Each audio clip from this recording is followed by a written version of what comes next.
Welcome to Douglas Robbins' Den of Discussion. Today I'm speaking with author Garon Whited, author of the Nightlord Series, and he's on to book 7. Welcome, Garon. How are you? I'm okay, and how are you? I am doing well. A little rainy, thunderous evening last night. My little daughter had to come into our room. She was half scared to death. But I understand it's quite the opposite here. It's hot, dry, sunny, all of we that. need to send some of our water and rain your way out west. Yeah, there is that. Yep. If they could do a pipeline for oil, they could do a pipeline for water. And I'm sure someday they will. In the meantime, we're just going to have to cope. Yes, What do they yes, spend yes. my tax money on anyway? Well, all sorts of things. So, Garon, let's get right into it, man. You have this very popular Nightlord series. You're on book 7, so that's a huge victory. Congrats on that. So, tell us about the series in itself. It's got vampires, it's got orcs, it's got dragons, it's got everything under the sun. Well, my main problem was I couldn't decide what genre I wanted to write in. Do I want to be fantasy? Do I want to be science fiction? Do I want to write humor? Do I want to write satire? Do I want to be serious? Do I want it to be dramatic? So I just said, oh, screw it, I'm just do it all.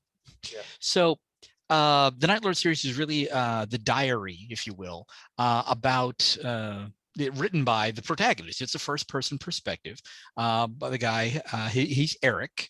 He's a college professor, not tenured yet, but he's working on it. And he is involuntarily turned into a vampire and discovers very quickly that that is the least of his problems. Okay. Yeah, it's kind of a nonstop ride from there on out, and usually he's doing pretty good to surf the wave of the adventure with an occasional nasty spill and some sharks, but that's okay. He's tough, he's adaptable, he has friends, it's important. So Right. yeah. It's important to have friends, even as a vampire. Yes, the real treasure, the friends you make along the way. Mm. So is this sort of like a magical realism, whereas, there are a few vampires among, you know, the everyday world that we live in? Well, that becomes a very complicated question very quickly, because there are many different species of vampires. Okay. I didn't know Uh, that. oh yes, absolutely. You've got your savage, semi-animalistic types that will bite pretty much anything that moves and suck the blood out, and sometimes eat the bodies, depending. They're very much monsters. Then you've got the more advanced, more evolved, if you will, types that can perfectly well fake being human to a greater or lesser degree. And the catch there is they may not all be in the same world, because a lot of different worlds and multiverse theory come into play here. Mm. I would say it is magical realism, because Eric was a teacher of physics and computer science and that kind of thing. So he thinks of it in those terms. How can I direct energy to cause the effect I want? And later, when he learns a bit more formal magical theory, it's not really magical theory that he learns. He learns a bunch of spells and how to make things work, and he develops magical theory, if A then B, and starts achieving effects that the people who taught him magic are just dumbfounded by, because, well, hey, I'm a physicist. What do you want? I know how the universe is actually working, and I'm fiddling with the controls in the back, not messing with the problem up front. See. That's interesting. I like this take, man, that there's all these different types, which I don't think I've ever heard of before. And then this gentleman, Eric, has the mind and the education, the information to go along with his superpowers, if you will. Mm-hmm. I like it. Oh yeah, there's a big difference between Superman using his heat vision to melt the car, and using it to cut it in half. One Yeah. takes a lot more power than the other. So it sounds like, and I could be wrong, conjecture, but that there's good and bad vampires, more evolved, as you had mentioned, and then obviously a lower, more primal vampire. So is this sort of somewhat a battle to find the direction of vampires as a whole? Like what Well, path are they on? Well, one of the key things is Eric is always very much team free will. Okay, you are always in charge of your own destiny. You make your choices, but free will has the flip side of consequences. You made your choices. The results are your problem. Um, and the various species of vampires, some of them have free will. The ones that can fake being human, for example, are often just people who now have interesting dietary requirements and some abilities they didn't have before. If you woke up one evening and realized that you would never walk in the sun again, you were required, not optional, you have to drink blood or you will die miserably and in pain. But in exchange, you're an excellent predator and you're immortal. This is a tough choice for people. I'm not sure I'd want to do that. See what I mean? So if you've made that choice, you live with the consequences. But the vampires don't necessarily exist in a spectrum of evolution, as it were. Vampirism has many different sources as to how it came about. A biological weapon, for example, that is a viral vampirism that results in, basically human weapons who are now insane predator types who are sensitive to sunlight. Okay, fine. They are technically vampires. That wizard in the early dark ages who did something either very right or very wrong and suddenly was invested with the powers of the night, he's got his own problems. Dracula, for example, became, according to legend, a vampire because he was so upset, as it were, so enraged at God that he rejected it completely and turned to darkness. And thus, the blood is the life and all that kind of thing. Okay, so there are many different types of vampires, not necessarily from the standpoint of where are they in their evolutionary scale, but what caused them? How did they become this creature that didn't do well with sunlight and generally needed blood? Those are the two major factors. Well, it sounds fascinating. It sounds like a lot of fun as well, and I see that you've kind of wrapped all these pieces within it. A couple other questions. I assume there's some sort of mortal enemy for Eric or the vampires that we're following. Oh yes, Or many. Eric definitely has a collection of enemies. Is it that Garon, the art history teacher? Yeah, no. The art history teacher is actually not a problem at all, mainly because he doesn't stick around Earth all that much shortly after becoming a vampire, which is, an issue there. Wait, he doesn't stick around Earth? What planet does he go to? Right. Eventually lots, but that's, again... hence the multiverse. Yes, hence the multiverse. There are various branching timelines of Earth, and there are also a bunch of worlds that are apparently unconnected to Earth in any way. He does wind up on one planet, I call it a planet, that is flat, literally flat. And since he taught physics, when he finally walks up to the edge of the plate, not planet, plate, and looks over it and goes, well, damn. He's more than a little offended that whoever put it together built it this way. So is this a reference to a flat earther? No, actually, Eric just always knew that the world was round. Okay, no problem. Now he's on a world that really is flat. All those years of knowing something to be true, and now, not a happy camper there. But as far as mortal enemies are concerned, some of his enemies are mortal. Some of them become more mortal than they expected because he is, let's face it, a predator.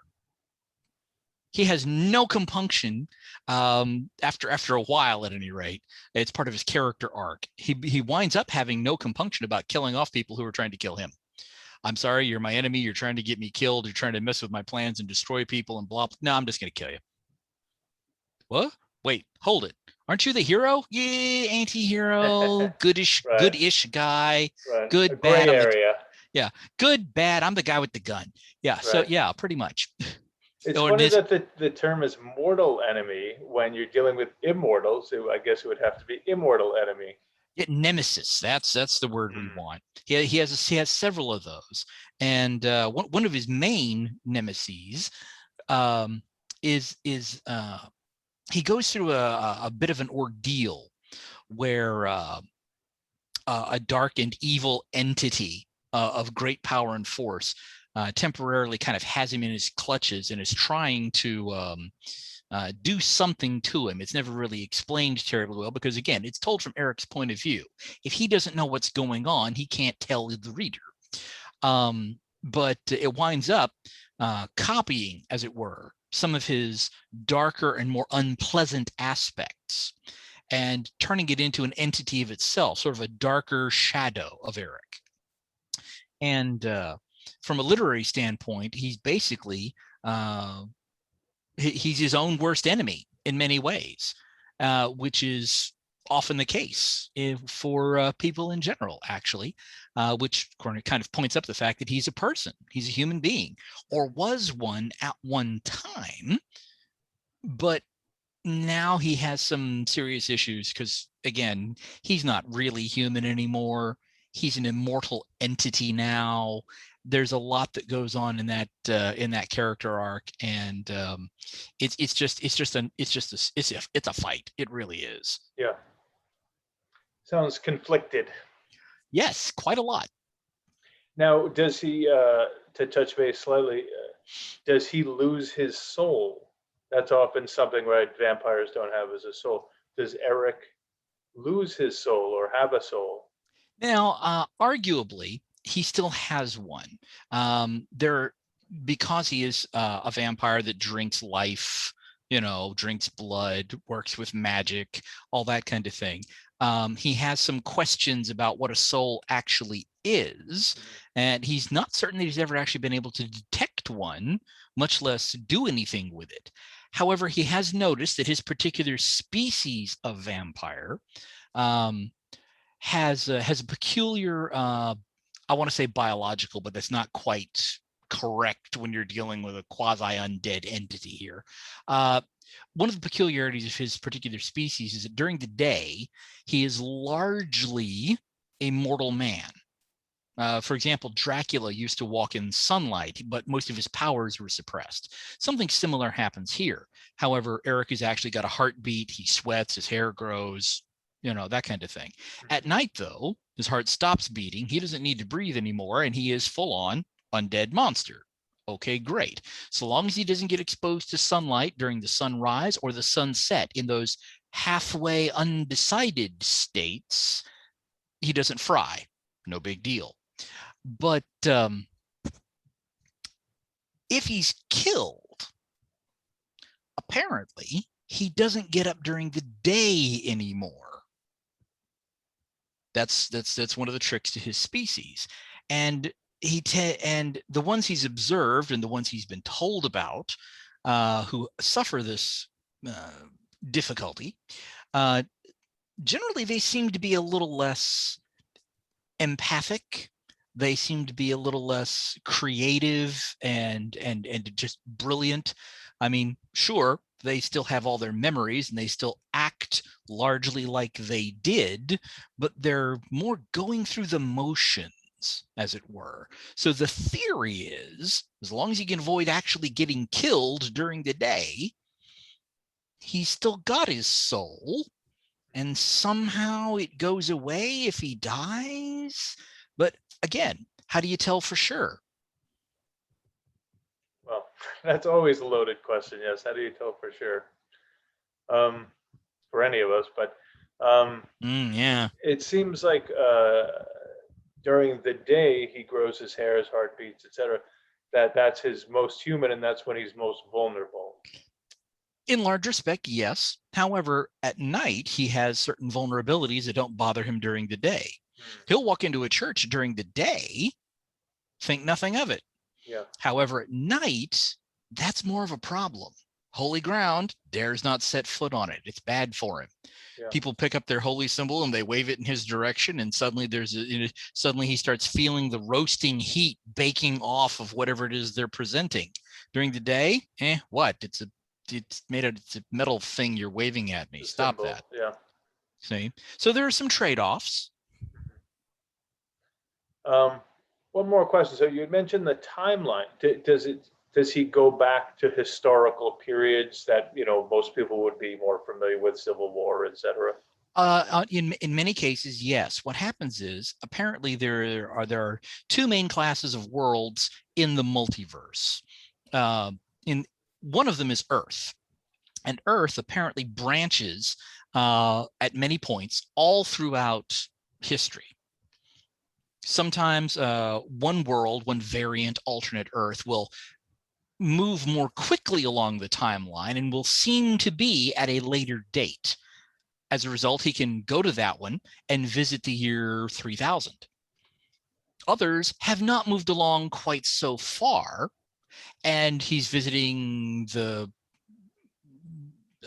Cretaceous or anywhere along there. Now, each of them has their peculiar little variations. It may not exactly match the Earth he knows, but he can find alternate variant Earths pretty much anywhere along the timeline.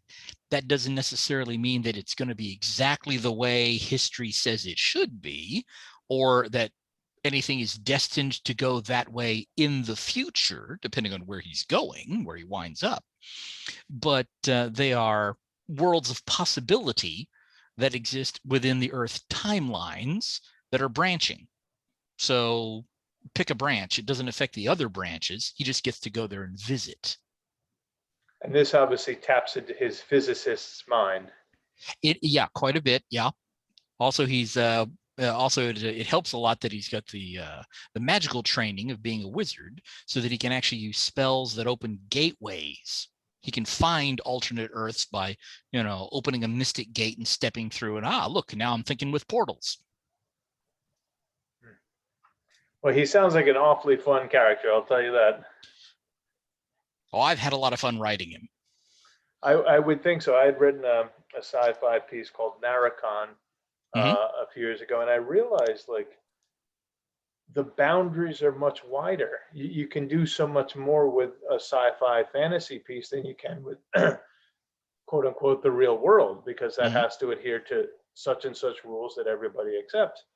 Well, in sci-fi fantasy, you create the rules. Yes, yeah. And I really felt liberated writing it. Yeah, it's one of the things I like about blurring the lines between genres.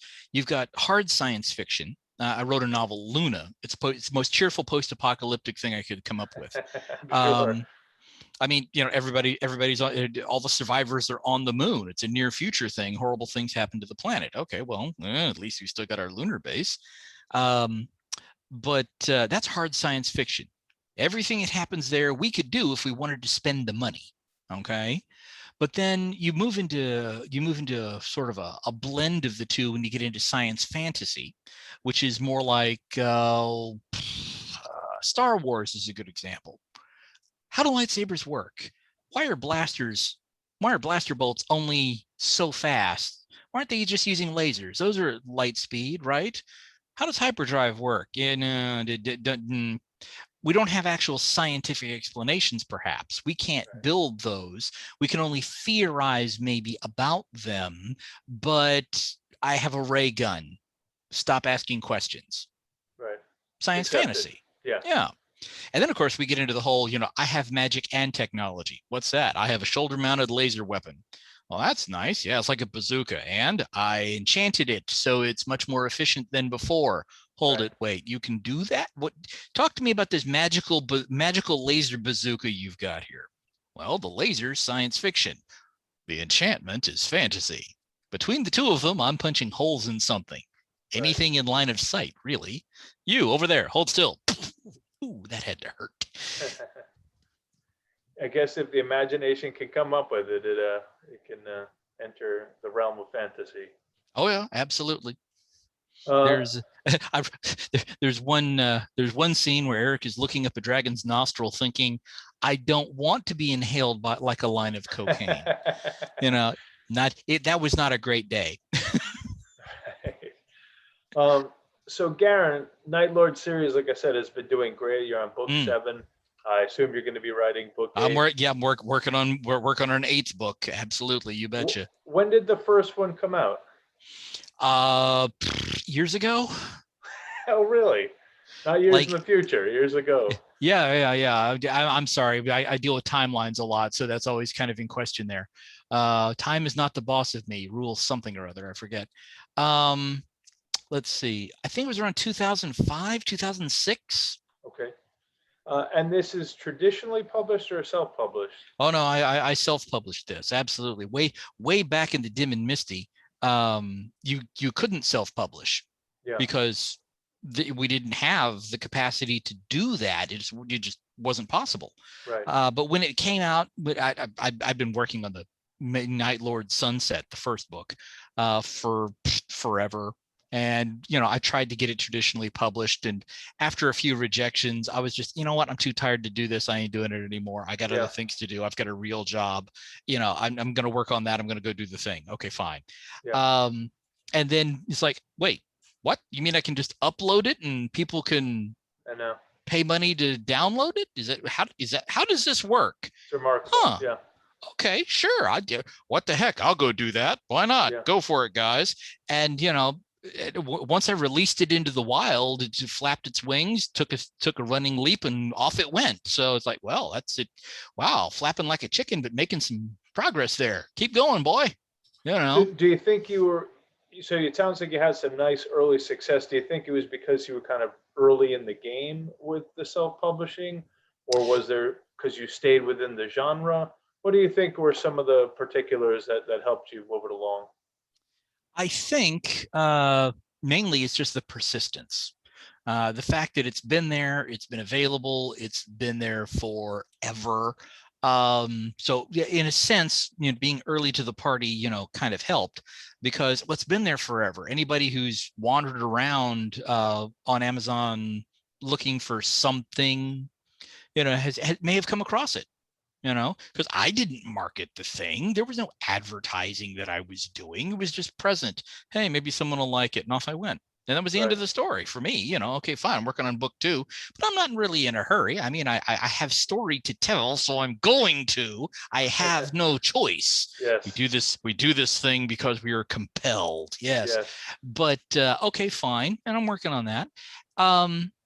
But it's been there for 14, 15, 16 years at this point.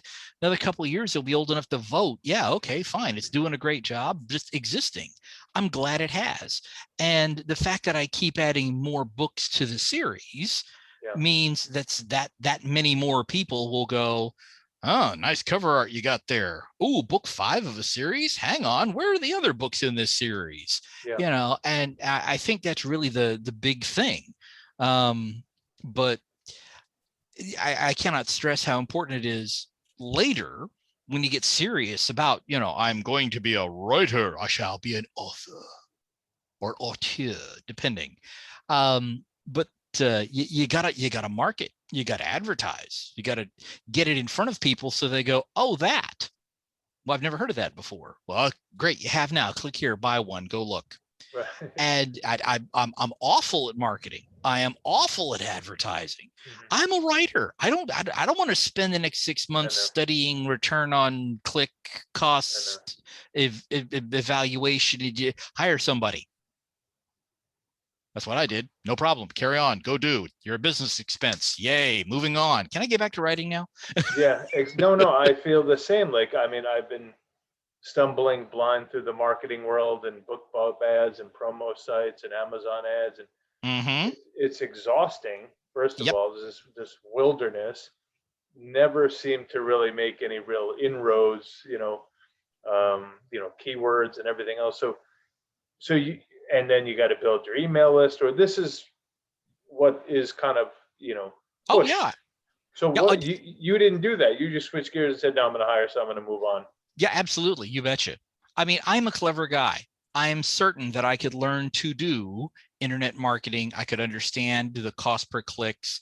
I could, sort that out. I've had to learn some of it so I can speak intelligently to people who are giving me reports on this is how your books are doing.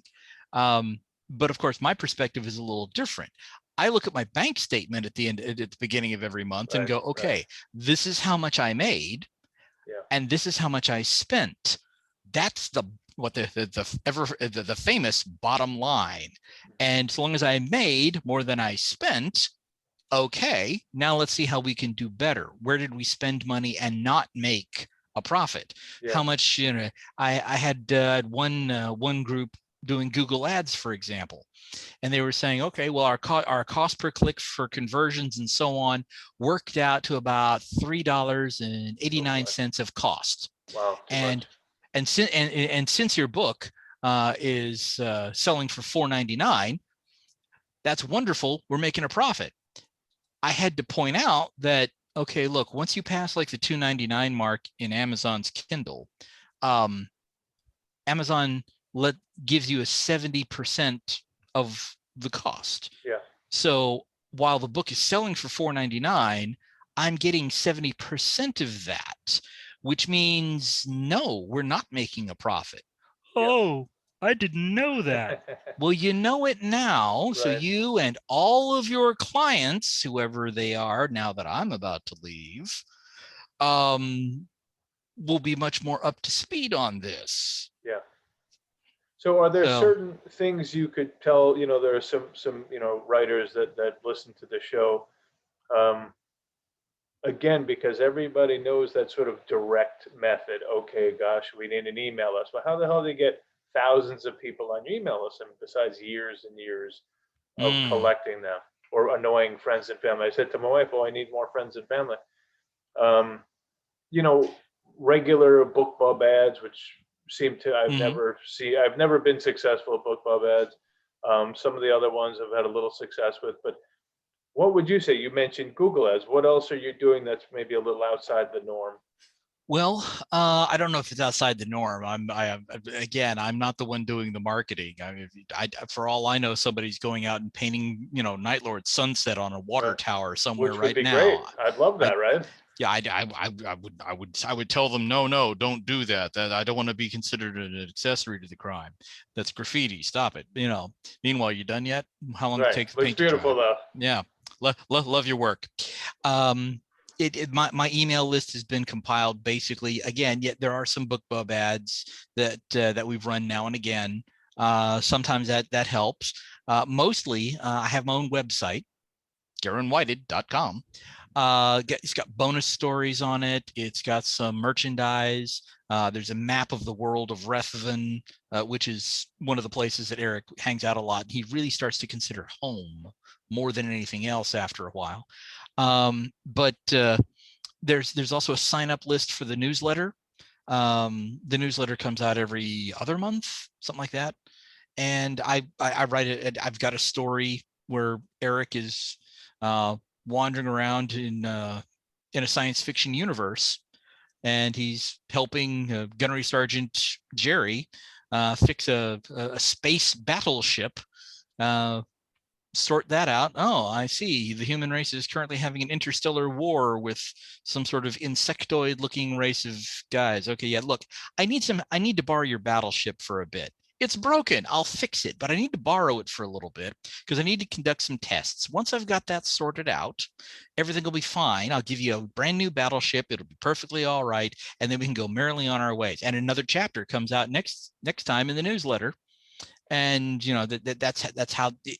I don't think I'm going to be writing a whole book on Jerry, but it's a serial. There you go. Tell your friends, sign up for the newsletter. Yeah. Where can I read the Jerry stories? Did you sign up for the newsletter? No. Well, that's why you haven't read them. Oh, okay. That explains it. And there you go. Yeah. And this is something you're essentially giving away. It's unrelated to the Nightlord series, sort of a parallel story, if you will. Yeah, pretty much. I mean, there's a lot that goes on with Eric that doesn't make it to the books. Okay. There's a whole chapter in the bonus stories section that chapter didn't appear in the books. But it explains why Eric sometimes will say, yeah, I had a bad experience with some giant ants. I don't want to talk about it.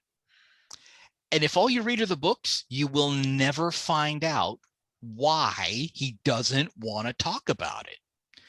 However, if you're really interested, you go to the website, go to the bonus stories, find the words with ants. That's it. That one right there.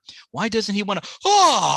Okay. That's why he doesn't want to talk about it. Post-traumatic stress disorder. Got it. I don't blame him. I wouldn't want to talk about So you see what I mean. So just little bonus things out there, and the newsletter is no different. Well, it's a beautiful website. Are you the one updating it? Because there's clearly a lot of graphics, a lot of input. Hell no. I didn't think so. I have stories to write. Exactly. Now, don't get me wrong. The website is set up. It is a beautiful thing. I love it to death. I mean, at this point, I could maintain it because every couple of months, I got to post a new story, I think it's MailChimp. Hey, guys, here's your newsletter. Here's the next chapter. And a few weeks later, maybe upload that chapter to the website so anybody not on the newsletter doesn't actually have to get it. Or, oh, I deleted that email. Where's the stories? Can I read where I can't find chapter 2 anymore? Okay, it's on the website. It's fine. That kind of thing. Yeah. I mean, but by and large, if I can get away with not doing anything but sitting here and writing my stories, that's exactly what I'm going to do. Yeah, I agree. Maybe I need to get back to that, just that sort of simple laser focus, because I mean, the marketing is, it needs to happen. It needs to be done. But do I need to be the one doing it? I certainly don't. I love the website is so nice, so thought out, and then you even have a page for donations for converting or translating your works into other languages. Yes, yeah. I have a couple of fans who want to share the Nightlord series with their friends and family, but many of their friends and family don't speak English, but they do speak Russian, for example.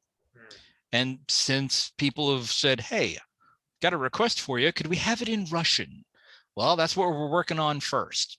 And if the Patreon site, Patreon, I don't know how to pronounce it, but that site, I've got miscellaneous stuff showing up there a couple times a month, a couple of different stories, sometimes just random things that are parallel to the Nightlord stories. There's one story about a pixie named Trixie, oddly enough, and she and Eric got along beautifully. And there's a story told from kind of her perspective more than anything else, on an incident that happened during the Nazi invasion of England. But anyway, that's on the Patreon site, and every month, some more money goes into that special account specifically for the purpose of eventually getting Sunset translated into Russian. And okay, well, that's a whole new market. Okay, I'm not against it. Who knows? Maybe there will be a lot of people interested in it and just absolutely thrilled to death. Or maybe it'll just be, well, I did my best for you guys. I hope your family likes it, but I tried. So happy to help. I had a friend who had shot a movie, and the movie, for whatever reason, was big in like Luxembourg or something like that. So you never know. I did somebody somewhere, yeah. Once we get it translated to Russian, okay, let me know what language we're working on next. Right. And I'm not against it. Happy to help. Absolutely. So one more question for you again. Have you? It seems like you typically write in this genre, if you will, this broad genre. Have you written outside of it, and if so, have you had similar success, or do you feel like because you've been building upon, the previous books with the Nightlord series, etc., that's why you've been able to maintain the continuity? I think mainly it's been the fact that I've got a series of things. If you liked Sunset, you're probably going to like the whole rest of the series. Yeah. So by all means, please go read the rest of the series. I have also written, I think I mentioned Luna, one of the most cheerful post-apocalyptic novels I've ever seen. Maybe not cheerful, maybe optimistic is better, but nevertheless, it's straight up hard science fiction. Yeah. All right. But it's a standalone all by itself. Okay. No problem. Wrote it. There it is. Off we go. Yeah. Another one would be Dragon Hunters. That's more of a lit RPG, straight up fantasy. Okay. Some adventurers get wind of a dragon. They decide to go off and they're going to deal with the dragon, and the dragon kills them. All but one, he escapes, and then his dead companions return as ghosts to assist him and learn that they can possess people or dead bodies in general. And suddenly we now have a holy warrior who has some serious problems because now there's these undead guys hanging around with him, haunting him, and occasionally possessing dead guys to help him go kill a large evil thing. And boy, is he conflicted over that. But it's a straight up fantasy. In theory, that will someday be a series. But I got a much bigger series going on right now, and it's kind of eating up all my time. See? And that's So where the demand is also. yeah, there is that too. Yes. But I'm hoping, hey, one of these days I will finally finish the Nightlord series. I have a definite ending in mind. It's just getting Eric to go there. He is willful, I tell you. Team free will the whole way. Oh, he's so frustrating. But eventually I'm going to get him where I need him to be. Problem solved. Series ends, and then I can focus on other things. And I'm hoping that people who are fans of the Nightlord series will then go, well, what else is he writing? Sure. You know? And okay, fine. Now we get to move into the Tales of the Shattered Worlds, the tale, whatever else crosses my brain. Well, it sounds like a lot is crossing it. I have an exceptionally large mind. And you're humble and modest, yes. Yes, I am. It's hard to be humble when you're as awesome as I am. Absolutely. I understand. Well, Garon, it's been so nice hanging out with you for a bit. Obviously, very entertaining, funny. I'm sure that all translates into the books. Again, Garon Whited, the Nightlord series. Where can they find you again, Garon? Yeah, my website is garonwhited at .com. I'm also just plug my name into Amazon, Garon, then white with a D on the end of it, whited, past tense. Amazon knows me. You could probably do it with Google, actually. Google knows me too. I'm also on Facebook, author Garon Whited. We got a couple of groups. One is a fan group just for in general, and the other one is a spoilers group for discussing things that have you read all of them yet? No, don't go to the spoilers group yet. Yeah, that kind of thing. And obviously on your website, they can find that story about Jerry. Yes, yeah, that's that you can get up to date, and you can sign up for the newsletter on the website and get first crack at the latest chapter when the next newsletter comes out, which will also tell you things like any progress reports that we have on when the next book is due to come out, sneak peeks at what the cover art might look like, stuff like that. All good stuff. But yeah, beautiful website. You should check Garon's website out. And it's been so nice hanging out with you. I appreciate it, and hope you have a great rest of your day. Yeah, it's been wonderful. Thanks a bunch. All right, have a good one. You too. Take care. Bye-bye.